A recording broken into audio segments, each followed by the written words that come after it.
Assalamualaikum warahmatullahi wabarakatuh. Kalau itu terakhir surat apa nih? Mutafifin.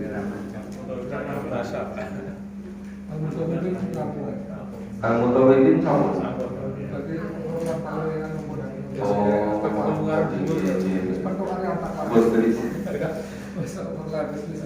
Mutawidin sampun. Al-Infitar takbir. Takbir sampun. Al-Mutawidin surat ingkang nomor 83. Baru Mutawidin Al-Infitar. Ngarepe. Takbir nek kata piye? Ketika pun tadi antara kono kene kacau. Terakhir Mutafifin. Yang terakhir Mutawidin bahasa iki saat takbir. Sekarang ini takwir. Pokoknya takbir nonton mawon nggih. Ya mungkin bener. Walaupun lali walaupun dadah. A'udzu billahi minasyaitonir rajim.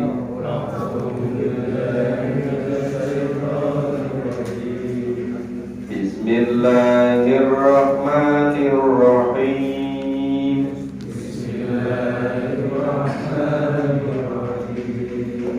Surat nomor 81 surat At-Takbir. Al-Infitar belum. Sekarang Al-Infitar. Oh, Al-Infitar surat nomor 82. Al-Insikok sampun om. Loh, kan suratnya kok budi. Sekarang Al-Infitar.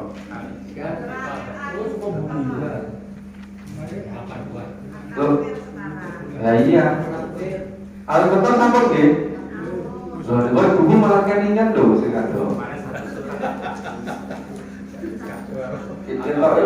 Ibu-ibu padahal saya kira-kira utang barang so kelingan ya. Iya kan? Saat ini takbir nggih. Surat nomor 81 surat At-Takbir.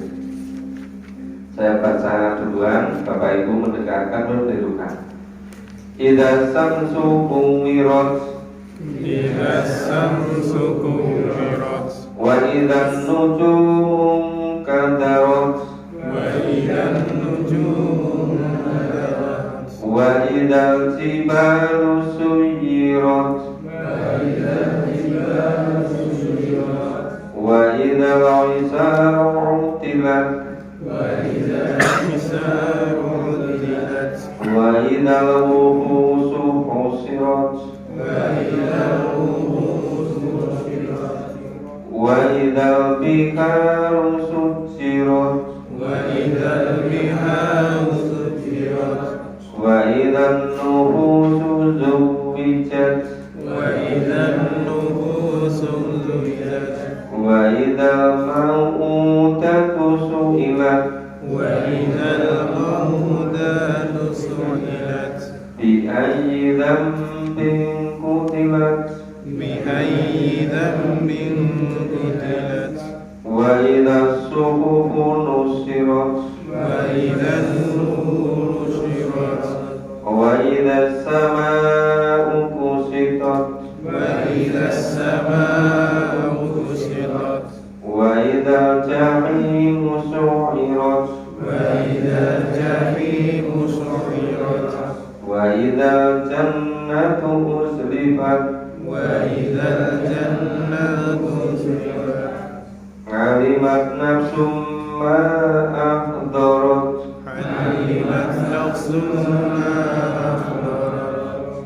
Nah, ini pun separuh kita pahami ini.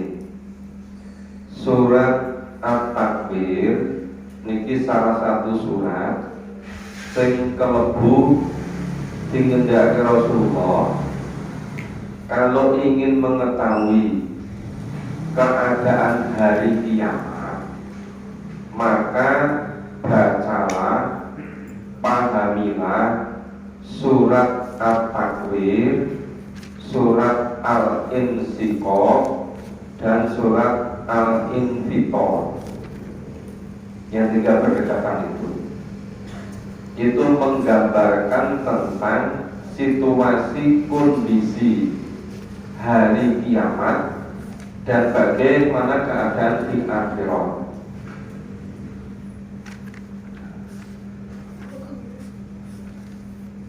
Kenapa ketika zaman Nabi dan para sahabat pada periode Mekah selama 13 tahun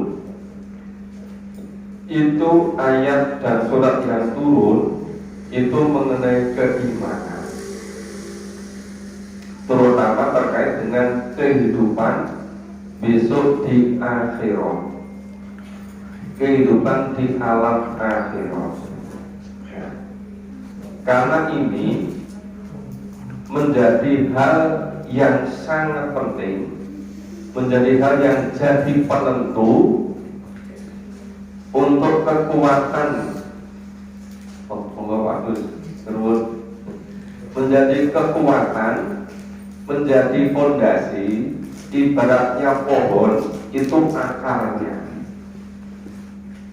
Karena sangat penting, maka diulang-ulang terus selama 13 tahun.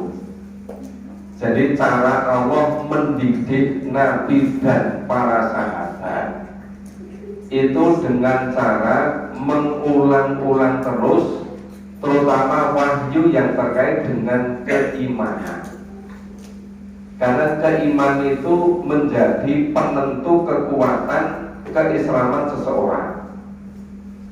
Jadi ibaratnya pohon, keimanan itu akarnya. Kalau akarnya kuat, pohon itu nanti bisa tumbuh kembang, pohonnya menjadi kuat, ya rimbun, buahnya jadi lebat. Itu kalau ibaratnya bangunan, itu fondasinya kan juga menjadi penentuan kekuatan bangunan itu ya. Mungkin kalau bangunan di Jawa itu beda di daerah-daerah yang tanahnya itu tanah gambut seperti Kalimantan. Kadang Kalimantan itu untuk biaya bikin fondasinya itu bisa lebih mahal daripada atasnya.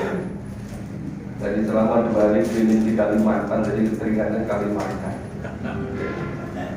Tadi di sana itu mau berarti itu hujan lebat siang-siang. Iya, hujan lebat di bandara itu deras sekali. Ini sampai masih basah tasnya. Kemarin kalau hujan deras gitu. Seringkali kalau Jawa itu kemarau panjang kok. Dulu di Medan, di Aceh juga gitu. Sini kemarau panjang, sana banjir. Jadi terbalik-balik. Nah itu tadi terkait kenapa Allah itu mengulang-ulang ayat-ayat yang terkait dengan keimanan. Karena pentingnya keimanan. Rasulullah mendiko, kalau kamu ingin tahu bagaimana situasi kondisi hari kiamat, gambarannya koyo gini, melihat kanthi mata kepala sendiri.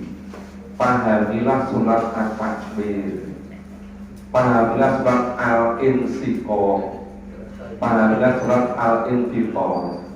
Ya tentu selain surat Al-Qiyamah sendiri terkait dengan surat Al-Zalzalah, yang 3 surat ini itu luar biasa gambaran tentang yaumil kiamat. Kemudian yang di Al-Quran menggunakan kata ila, yang dalam bahasa diterjemahkan apabila atau kalau, tapi ida itu mengandung pengertian pasti terjadi. Tingkat kepastiannya 100%. Itu betul-betul bertolak belakang dengan lau. Kalau lau itu tidak terjadi 100%, tetapi kalau ida itu kejadiannya 100%. Cuma bahasa Indonesia itu nggak ada yang pas menerjemahkan ida. Kalau diterjemahkan pasti, redaksinya ida. Ini diterjemahkan apabila, padahal pasti terjadi. Maka kadang-kadang saya baca begini, saya pahami terjemah itu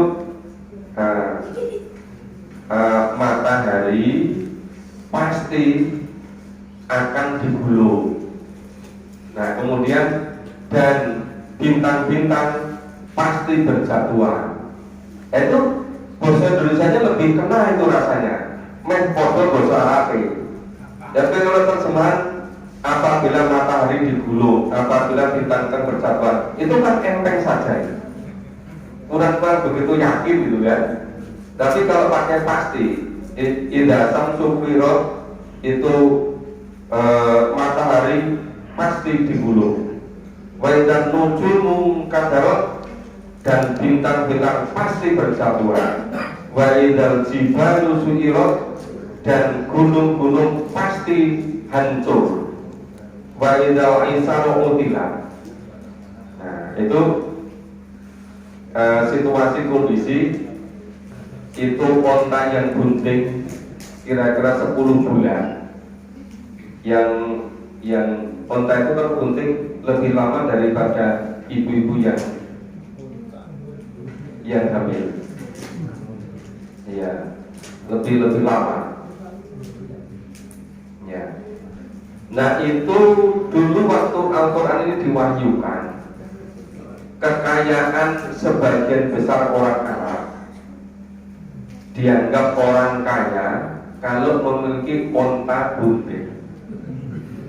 Dulu ya, waktu Al-Quran ini diwahyukan, jadi belum ditemukan tambang macam-macam, belum ditemukan perhiasan yang macam-macam gitu kan. Jadi kekayaan kebanyakan manusia itu kalau punya onta yang bunting itu adalah kekayaan yang tinggi. Nah gitu. Ngumpulin kan punya sapi bunting loh ya. Harganya lebih tinggi onta gitu. Nah itu nanti situasi kondisi yaumil kiamah itu tadi matahari digulung, bintang-bintang berjatuhan, gunung-gunung dihancurkan, orang-orang itu sudah tidak peduli lagi pada kekayaan yang paling berharga.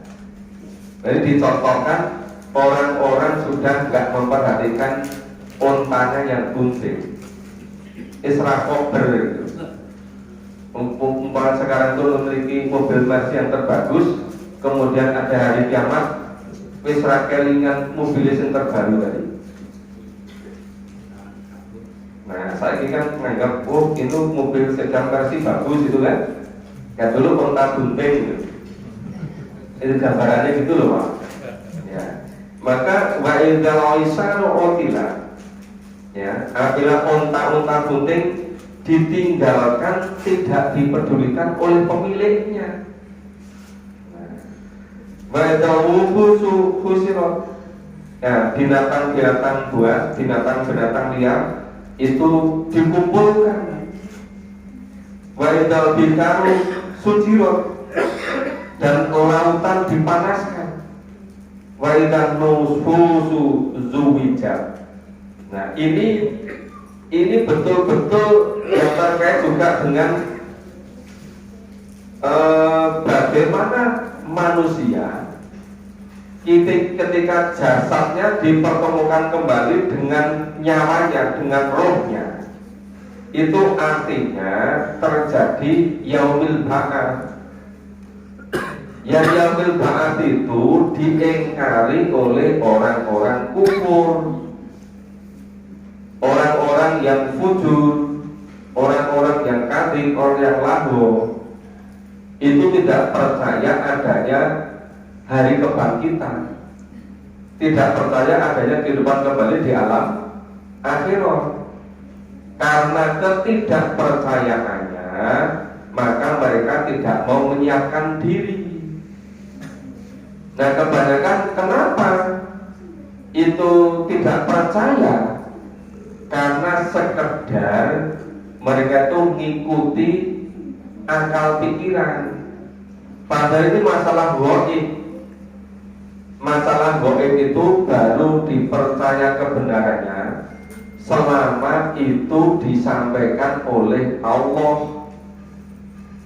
Rasul saja kalau tidak diberitahu oleh Allah itu tidak tahu tentang yang gaib itu. Tetapi setiap yang disampaikan oleh Allah di Quran pasti benarnya, dan tingkat kebenarannya mutlak 100%.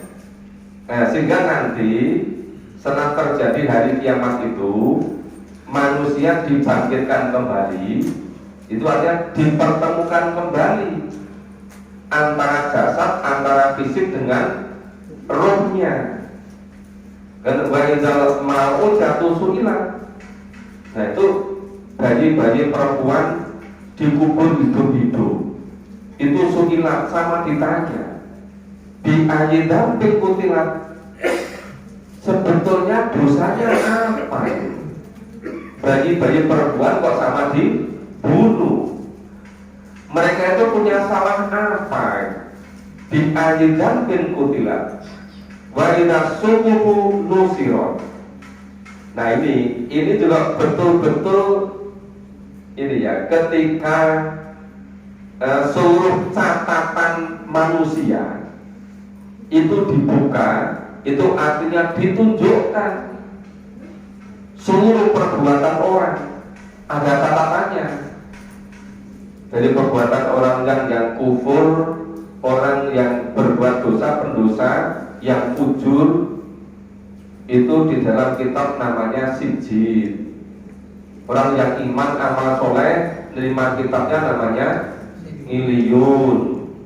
Yang iliyun tempatnya di surga, nerimanya dari arah depan serba gembira, ria, itu kok senang terus. Tapi yang nerima rapot sijil itu dari belakang, langsung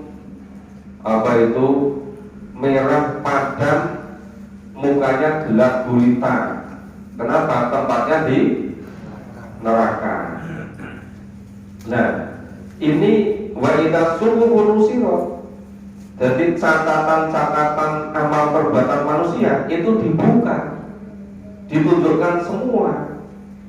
Wa idza sama'u kusitat, dan langit dilenyapkan.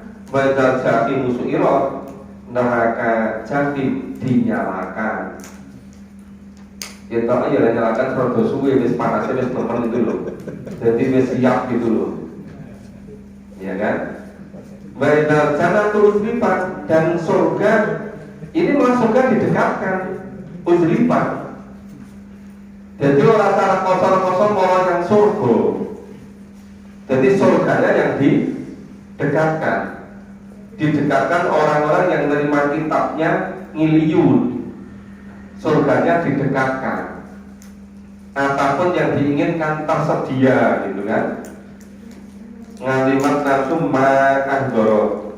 Jadi ternyata dari ayat 1 sampai ayat 13 yang gambaran kondisinya pakai ida itu semuanya, ternyata intinya inti dari inti. Nah itu ayat 14, ngalimat nasum ma'ahdoro. Tiap-tiap manusia akan mengetahui apa yang telah dikerjakannya. Maksudnya itu setiap manusia akan menerima balasannya. Nah, kalau perbuatannya iman amal soleh baik, ya balasannya surga.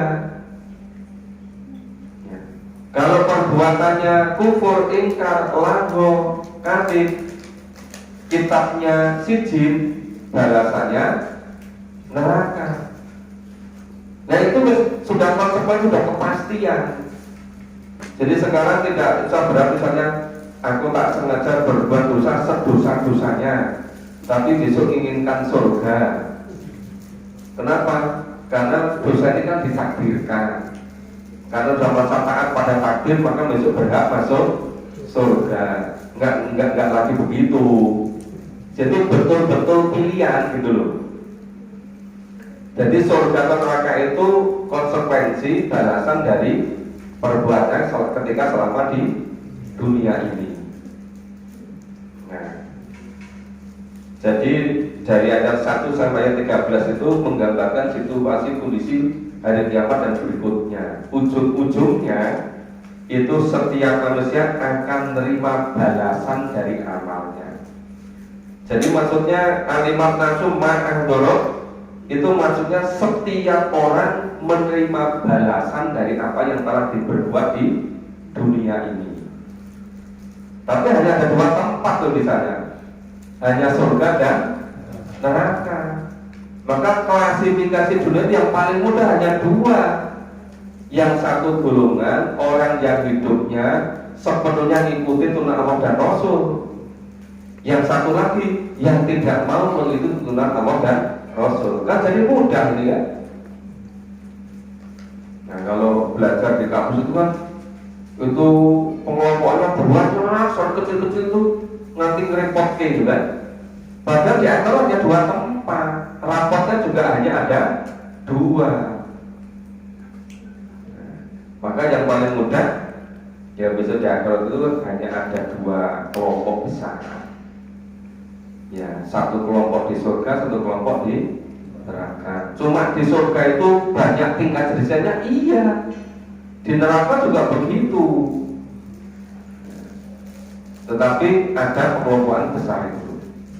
Nah, kemudian kita lanjut baca ayat 15 sampai selesai.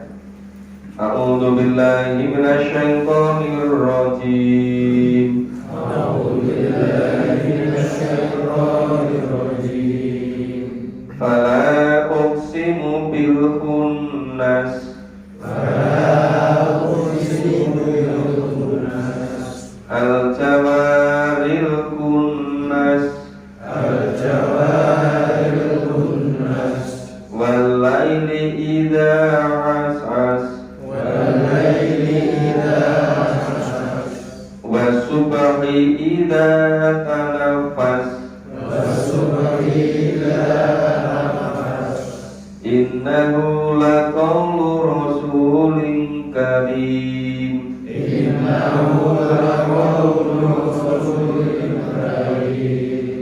Dzi quwwatin 'inda dzil 'arsy makin.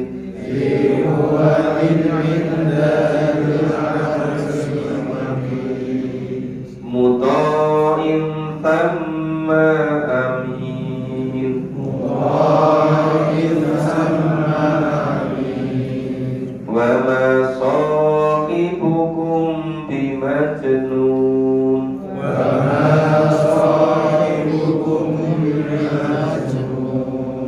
Wa laqad ra'ahu bil ufuqil mubin.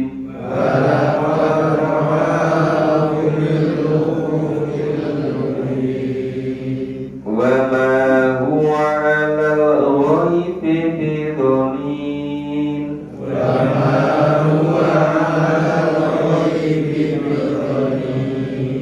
Wa ma huwa biqauli syaitonir rajim.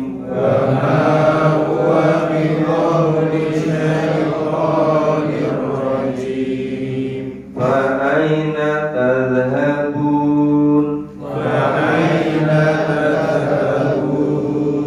In huwa illa dzikrul lil alamin.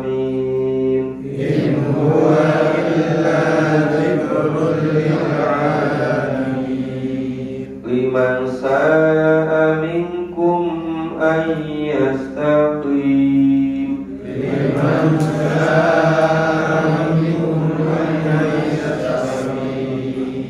Wa ma tasa'una illa an yasha'a Allahu rabbul alamin.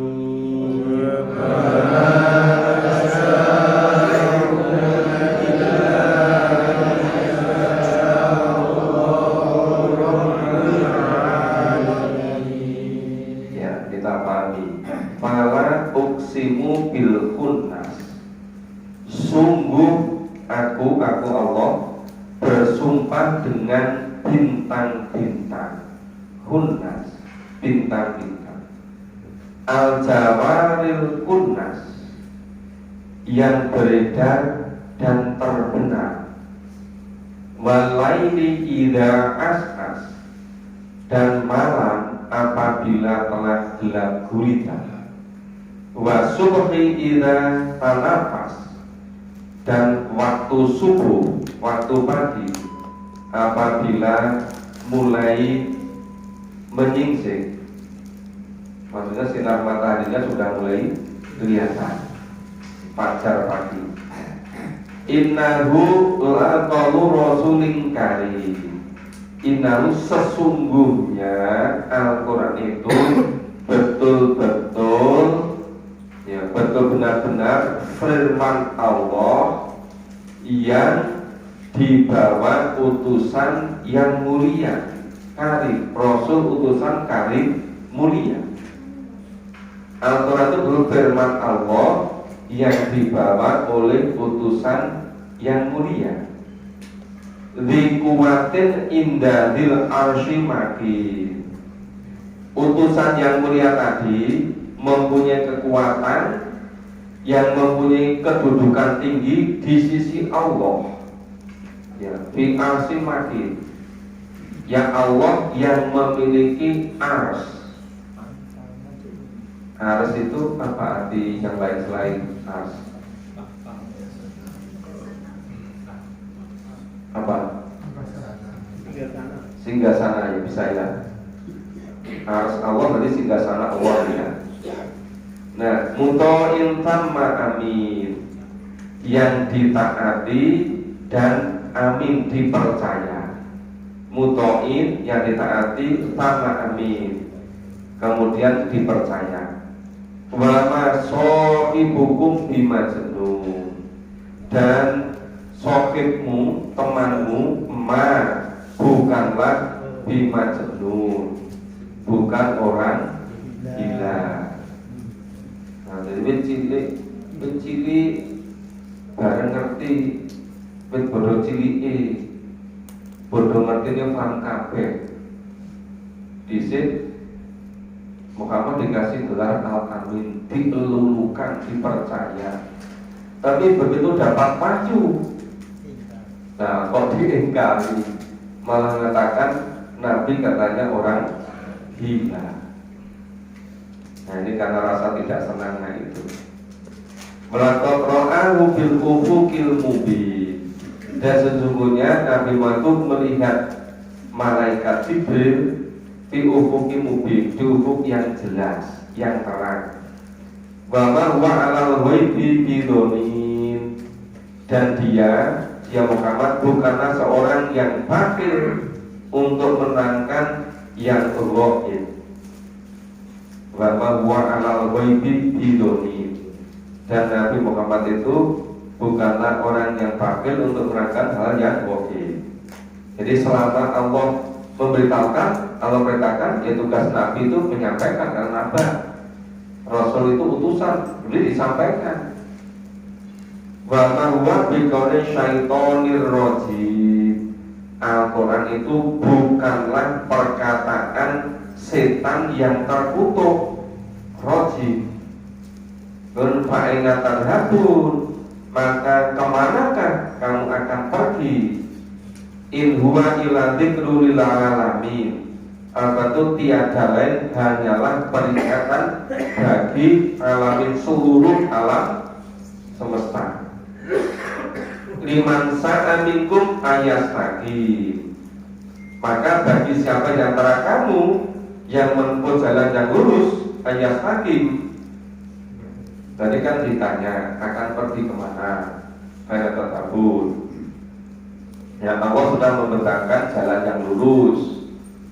Wa ma tasa'una illa ayyasha Allah rabbul alamin, dan kamu tidak dapat mengikuti jalan yang lurus tadi kecuali itu dikehendaki oleh Allah yang memelihara alam semesta. Maksudnya dikehendaki itu ya mengikuti ketentuan Allah gitu. Nah, mengikuti atau tidak itu pilihan. Jadi kalau mau menempuh jalan yang mudah, misalnya jalan ke mustaqim, siratal mustaqim, harus ikuti ketentuan Allah. Jadi tidak bisa hidup ini sediakan pilihan, kemudian sudah memilih jalan yang sesat, bukan jalan siratal mustaqim. Kemudian pilihan sendiri itu tadi nanti berikut-berikutnya akan nyalahi yang lain. Yang disalahkan macam-macam. Yang disalahkan itu yang mempengaruhi, yang menyesatkan dia. Yang disalahkan itu dianggap pemimpin-pemimpin yang mempengaruhi dia. Yang disalahkan itu teman-temannya. Semua disalahkan. Padahal sebetulnya semua itu pilihan sendiri. Kenapa? Karena banyak teman, kenapa yang dipilih kok teman yang tidak iman dan amal soleh? Banyak pemimpin, kenapa yang diikuti bukan pemimpin yang iman dan amal soleh? Maka itu sebetulnya itu mengandung pengertian ada kebebasan kita untuk memilih, milih jalan yang mana. Maka di ayat yang lain disebutkan Allah memberikan petunjuk kepada dua jalan.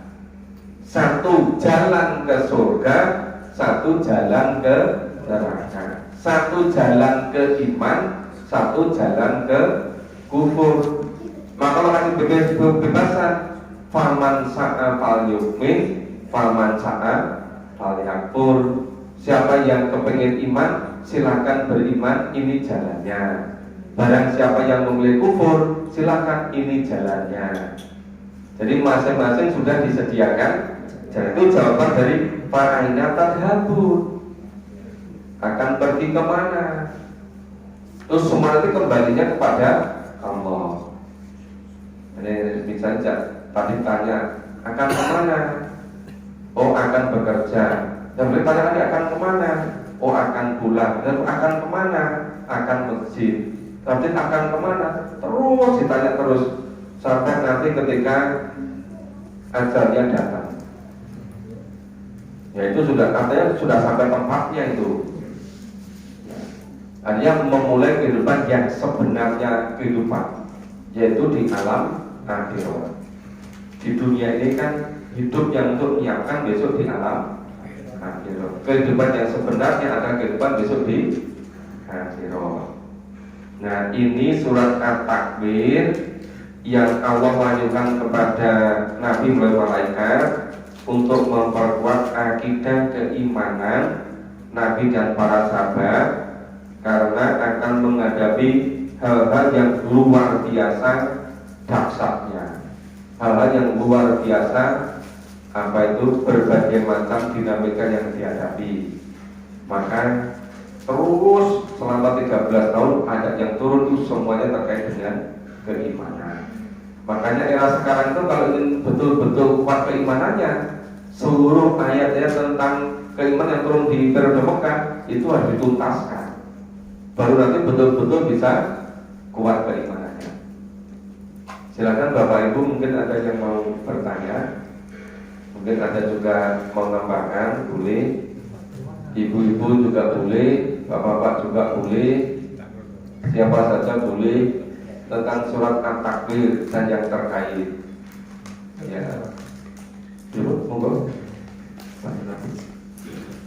Begini Pak, sifat Allah itu kan Rahman dan Rahim, jadi menyayangi semua umatnya. Diberi tadi memang dikatakan Allah itu memberi pilihan kepada umatnya, mau pilih jalan ke surga atau mau jalan ke neraka, diserahkan kepada umatnya. Tetapi Allah kan juga bisa menentukan, bisa memberikan hidayah atau menutup hidayah itu sendiri. Jadi Allah tuh bisa mempunyai hak untuk menentukan orang itu menjadi baik atau menjadi jahat. Sekarang kalau kita berhitung umat Muslim di dunia ini kan cenderung relatif kecil Pak dibanding umat di dunia. Kalau tidak salah hitung mungkin kira-kira uang muslimnya 2 miliar gitu. Sedangkan umat di dunia kan 8 miliar. Nah, pertanyaannya kan tadi kan kalau yang tidak muslim otomatis masuk neraka. Nah, pertanyaannya kenapa pilihannya itu jadi banyak sekali orang yang tidak dimasukkan ke surganya Allah, tapi malah yang banyak yang jurusannya masuk ke neraka itu Pak. Oh, penjelasan Pak, menurut. Ya, kalau Islam dalam pengertian secara keseluruhan, seluruh nabi, seluruh rasul, semuanya muslim, karena memiliki tugas yang sama, yang pokok dua. Satu, mengesahkan Allah, memurnikan ketauhidannya, akidahnya belum murni. Yang kedua, menghambakan diri kepada Allah. Itu yang dua hal itu semenjak Nabi Adam alaihissalam sampai Nabi Muhammad sama. Yang berbeda itu terkait dengan detail-detailnya, syariahnya, muamalahnya, ritualnya. Karena sesuai dengan dinamika zamannya. Kemudian kenapa sekarang umat Islam kok jumlahnya kecil dibandingkan dengan umat beragama yang lain? Nah, itu terjadi dinamika silih berganti. Tapi pernah juga suatu ketika yang muslim itu lebih banyak daripada yang tidak muslim. Jadi misalnya umat Islam pernah memimpin peradaban dunia itu kira 2/3 dari seluruh dunia. 2/3.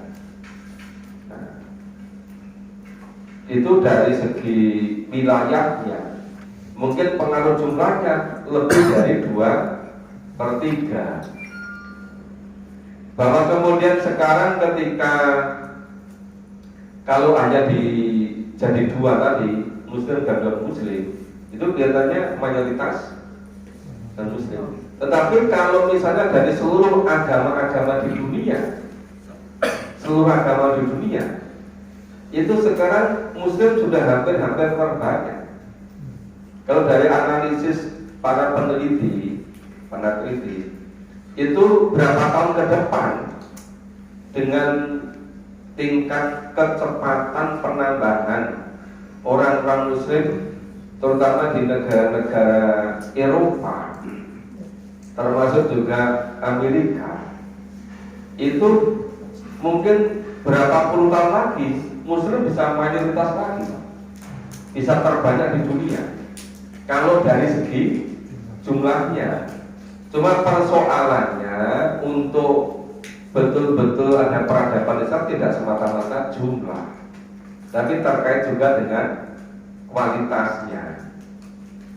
Nah, kan kehidupan ini semula misalnya itu ada yang namanya pionir, ada yang namanya pemula, ada yang namanya yang tokoh itu kan.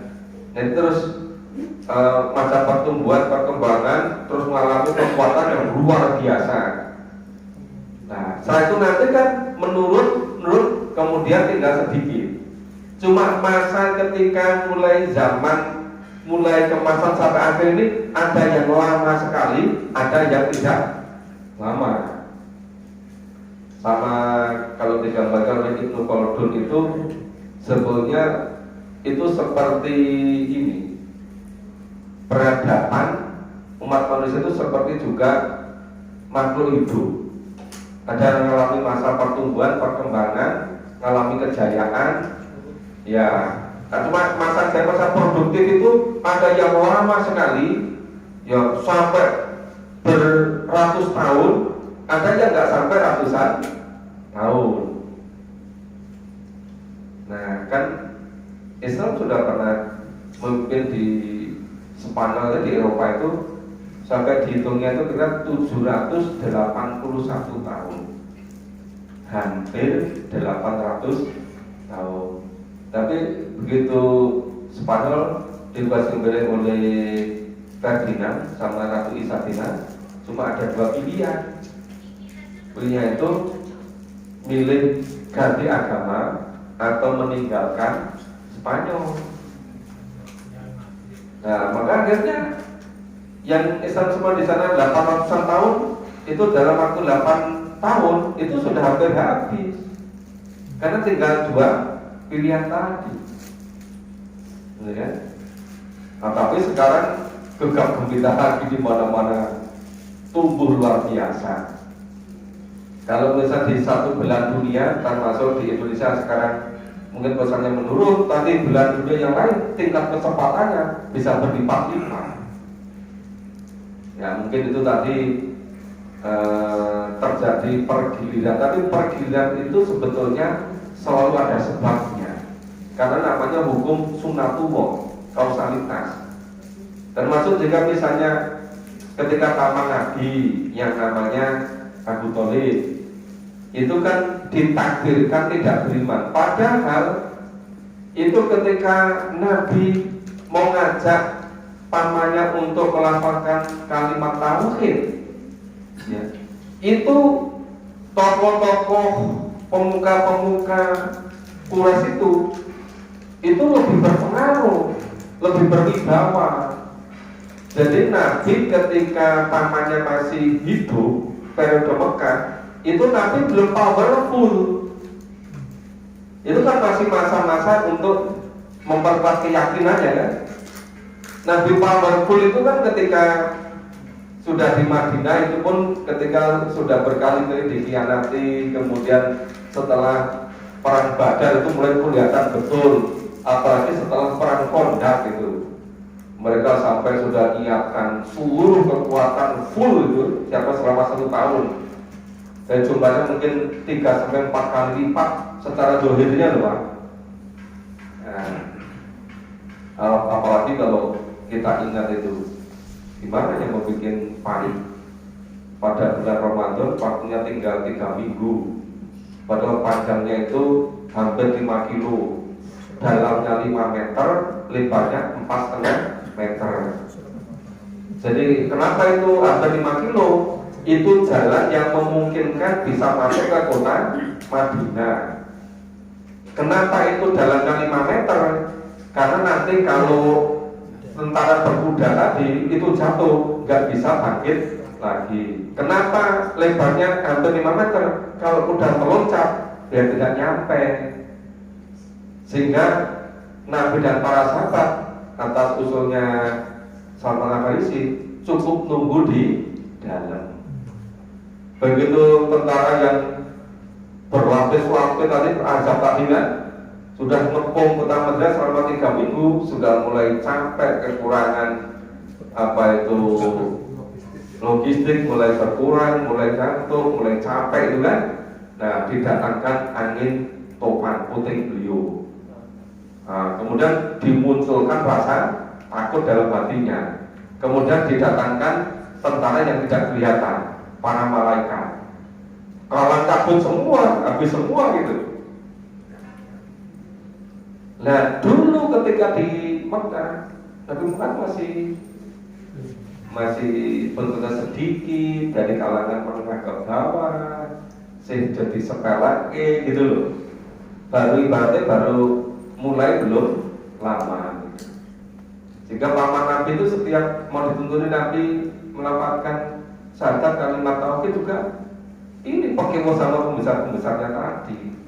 Jadi itu ada sebabnya, cuma seringkali kan sebabnya itu ada yang diketahui secara detail-detail, ada yang tidak. Terus orang nggak pakai pancen takdiri orang beriman gitu kan.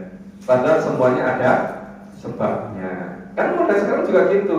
Tidak memahami Quran, mau berangkat, wis siap diambil, ternyata tetangganya di luar, pakai kok nggak jadi gitu.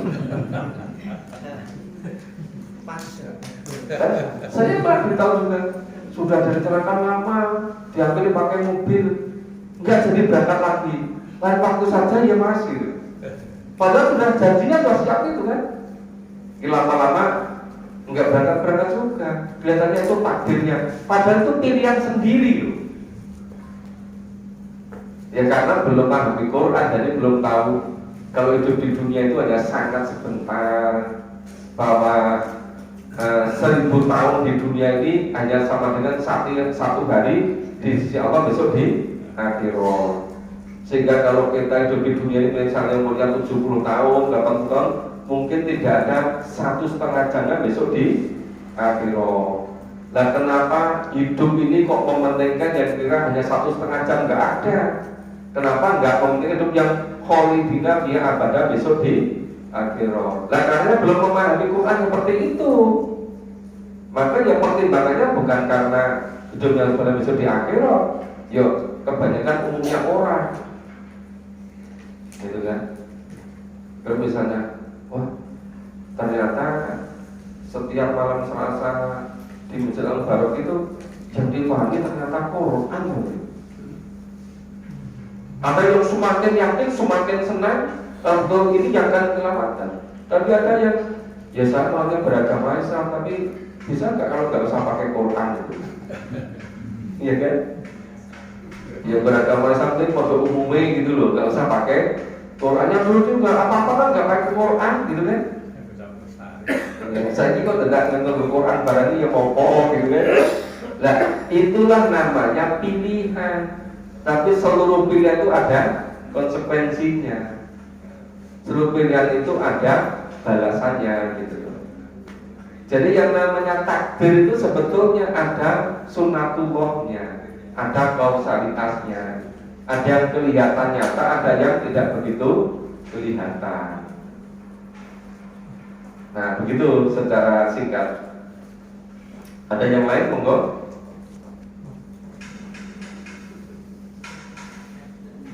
Apa kita lanjutkan kalau nggak ada yang tanya?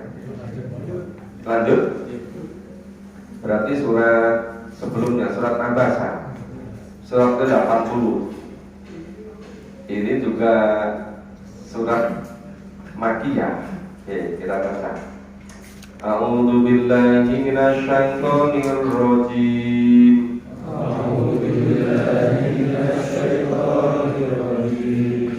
Bismillahirrahmanirrahim.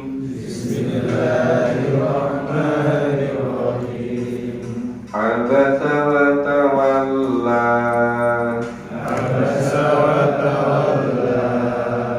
An ja'atul a'ma.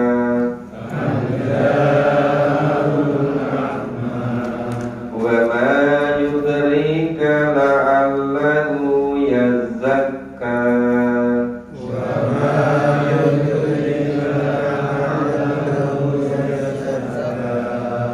Aw yadhakkaru fatanfa'ahu dzikra.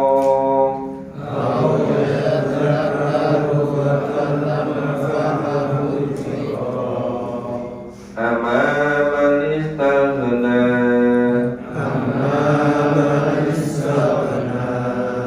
Fa anta lahu tasadda.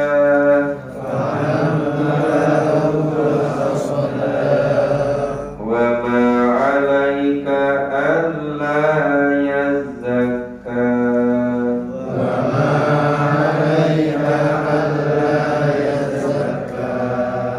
Ya, kita pahami dulu hebatnya pendidikan Allah itu. Bagaimana Allah betul-betul mendidik Nabi yang diikuti oleh para sahabat.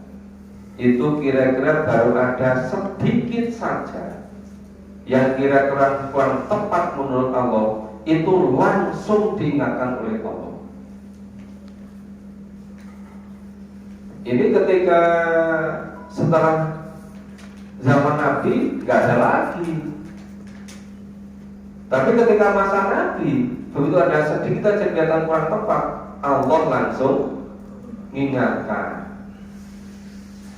Jadi selain abasa wa tawalla itu banyak peristiwa-peristiwa. Ya. Jadi ketika Nabi sedang berbicara dengan para tokoh-tokoh, kepala-kepala suku, orang-orang yang terpandang, orang-orang yang menjadi tokoh masyarakat, orang-orang penting, orang-orang kunci. Ya, secara manusiawi Nabi dianggap oleh Allah menjadi Rasul, menjadi Nabi, perlu ada strategi dakwah.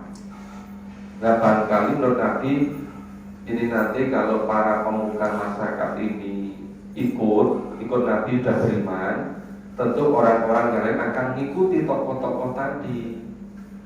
Kalau pembesar-pembesarnya itu sudah beriman, nanti akan diikuti oleh yang lain-lain. Mungkin begitu. Makanya ketika Nabi sedang berkomunikasi menemui para tokoh-tokoh tadi, itu ada orang yang buta datang, namanya Abdullah bin Umi Maktum. Nah, ketika bin Maktum datang pada Nabi ternyata abasa tawalla, bermuka masam dan berpaling, klewo-klewo, tidak begitu welcome, tidak begitu ahlan wa sahlan fi hudurikum, sugeng rawuh, monggo dipun sekecakaken, tapi kok malah bermuka masam dan berpaling. Di sini ada bahasa klewo-klewo nggak? Nggak ada ya? Oh, ada Badar. Loh, ini Badar mana ada bahasa klewo-klewo? Orang jemenake gitu kan. Gadul ya. Tapi ini juga lengkap terkait dengan sikapnya ya. Gitu. Nah, kenapa Nabi kok bermuka masam dan berpaling? Anja'ahul a'ma, karena telah datang kepadamu seorang yang buta yang bernama Abdullah bin Umi Maktum. Wa ma yudrika la'allahu yazakka, tahukah kamu barangkali dia Abdullah tadi datang, Bin Maktum datang itu yang zaka akan membersihkan dirinya, ya, ingin bertobat, ingin beriman pada Nabi, ingin memperoleh pembelajaran dari Nabi, ingin langsung memperoleh pendidikan dari Nabi. Awiyat dakaru fatang fa'ahu dikro, barangkali dia tadi ingin mendapatkan pengajaran, lalu dengan pengajaran itu bermanfaat bagi dirinya. Dan ama manis tahna. Adapun orang-orang yang para pembesar-pembesar tadi, ya istilahnya manis tahna, orang-orang yang merasa cukup segala-galanya, yang sudah tidak butuh pada yang lain, itu orang-orang yang serba wah tadi itu. Nah, itu fa'anta lahu tasoda, maka kamu senang melayaninya, para orang yang istana tadi. Nah, fa'anta lahu tasoda, kamu senang melayaninya. Wa ma'alaika ala yang zakka, padahal tidak ada yang menjamin, tidak ada yang memastikan kalau dia itu akan membersihkan diri. Nah, tokoh-tokoh tadi tidak ada jaminan kalau mau beriman gitu loh. Nah, itu. Jadi ada situasi kondisi seperti ini sebetulnya bukan satu kali dua kali terjadi. Itu dulu ketika Nabi menerima wahyu dari malaikat belum selesai membacakan, Nabi cepat-cepat menirukan. Itu kan ditegur oleh Allah kan di surat Qiyamah ayat 16, 17, 18, 19. Nah, terus pernah juga ketika punya tawanan itu mau diapain, Nabi tawarkan. Ternyata Abu Bakar Siddiq bilang, berpendapat udah minta tebusan saja. Umar bin Khattab tegas, enggak boleh terima tebusan. Nah, jadi Rasulullah condong kepada pendapatnya Abu Bakar. Ternyata kemudian hampir mereka semua disambar petir, mengingatkan, diturunkan ayat. nggak boleh terima tebusan seperti itu. Ya, jangan mengharapkan balasan harta. Ya tawanan pada awal-awal Islam belum kuat harus ditegakkan aturan gitu. Ya artinya kalau berikutnya itu bisa jadi ada ilat yang berbeda menyebabkan hukumnya bisa berubah. Jadi hukum itu kan karena ada ilatnya yang menentukan itu.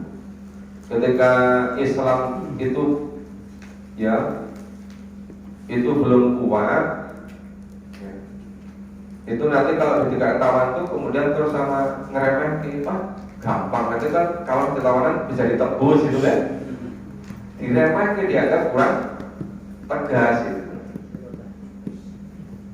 Nah, pernah juga ketika Nabi menyikapi pada keluarganya, pada istrinya, diingatkan juga. Jadi hebatnya dulu itu setiap kurang pas dikit aja langsung diturunkan perbaikannya oleh Allah. Itu ibarat pendidikan masa Nabi dan para sahabat. Orang sekarang itu nanti melenceng atau itu isi tak baik itu, ya kan? Berbeda baru situasi kondisinya. Gitu. Ini kita sampai ayat 16 ya, sedikit lagi. A'udzu billahi minasyaitonir rajim.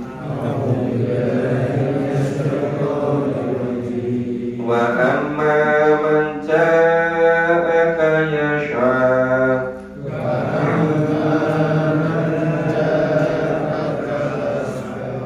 wa huwa yakhsha fa anta anhu talaha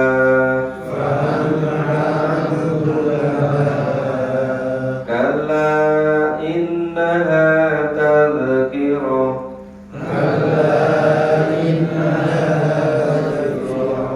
faman sa'a dzakara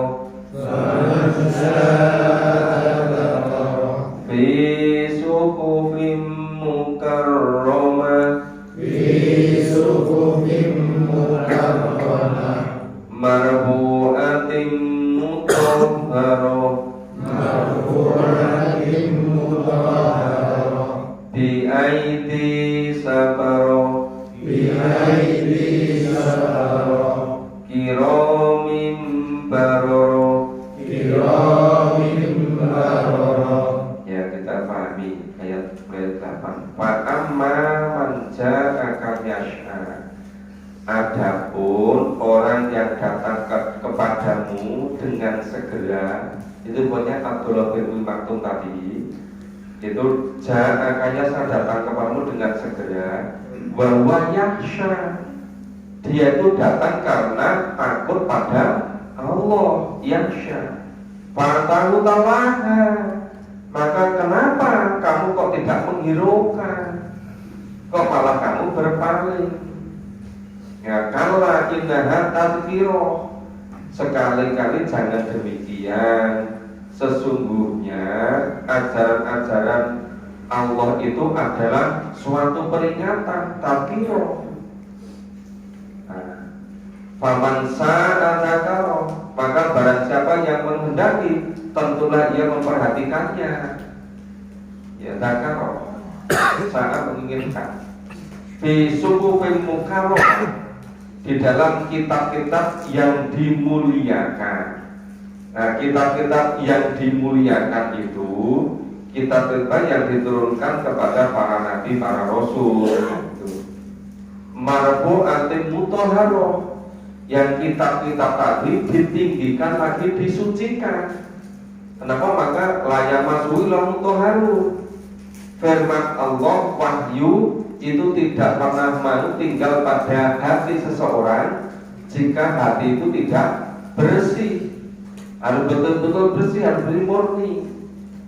Bi aidin safaro, di tangan para penulis. Kiramin baroro, yang mulia lagi berbakti. Maksudnya tadi yang menyampaikan wahyu itu para malaikat, yang malaikat itu kiro mulia, ya baroro yang berbakti. Jadi malaikat itu hanya punya satu pembawaan, yaitu taat berbakti. Tidak ada durhaka, tidak ada khianat, tidak ada malas, tidak ada yang lain, satu aja. Taat itu, ya, taat atau berbakti. Nah, jadi malam hari ini sementara sampai ayat 16. Insya Allah Senin yang akan datang kita lanjutkan ayat 17 dan seterusnya. Nah, ini barangkali masih ada yang mau bertanya. Seandainya ada, silakan. Kalau ada silakan, kalau tidak ada, insya Allah sampai ketemu besok pagi sholat subuh di Masjid Kelurahan.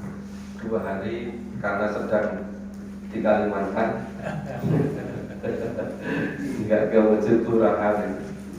Malah masjidnya besar bagus sekali, baru jadi masjid gubernur di Kalimantan Timur. Mana? Jamaahnya lumayan bagus, tapi masih kalah dengan Masjid Kelurahan. Karena di sana ada kajian Quran urut gitu, dan di sana ada sholat biasa, nggak ada. Iya. Ya alhamdulillah. Pokoknya sesi kemarotin insya Allah nanti akan mengalami proses interaksi, kita semakin senang, kita semakin menikmati. Nanti kalau sudah terbiasa, kalau sehari nggak memahami Quran itu ketagihan. Itu ciri-ciri memang orang yang sudah dulu dapat hidayah. Mudah-mudahan kita nanti ya akan seperti itu. Nah, menurutnya masing-masing orang juga berbeda tergantung ketulusan, tergantung kesungguh-sungguhannya. Demikian Bapak Ibu, semoga bermanfaat. Mohon maaf kalau ada kurang dan salahnya. Mungkin kurang begitu semangat, situasi kondisi mungkin karena apa itu berbeda-beda juga. Semoga semangat berikutnya bisa lebih semangat lagi, lebih bersungguh-sungguh lagi. Mohon maaf kalau ada kurang dan salahnya. Assalamualaikum warahmatullahi wabarakatuh. Demikian Bapak Ibu kajian pada malam ini, mudah-mudahan menambah pengetahuan kita, menambah keimanan kita, dan ujung-ujungnya kita dapat selalu menjalankan semua perintah-perintahnya dan menjauhi segala larangan. Dan terima kasih kepada Bapak Profesor Sutisno yang sudah memberikan kajian pada malam ini. Mudah-mudahan amal beliau dari ganjaran yang lebih banyak dan lebih banyak lagi dari Allah SWT. Amin ya rabbal alamin. Bapak Ibu, kajian malam hari ini kita tutup sama dengan bacaan hamdalah. Jadi saya banyak salah, mohon maaf. Bila taufiq wal hidayah. Wassalamualaikum warahmatullahi wabarakatuh.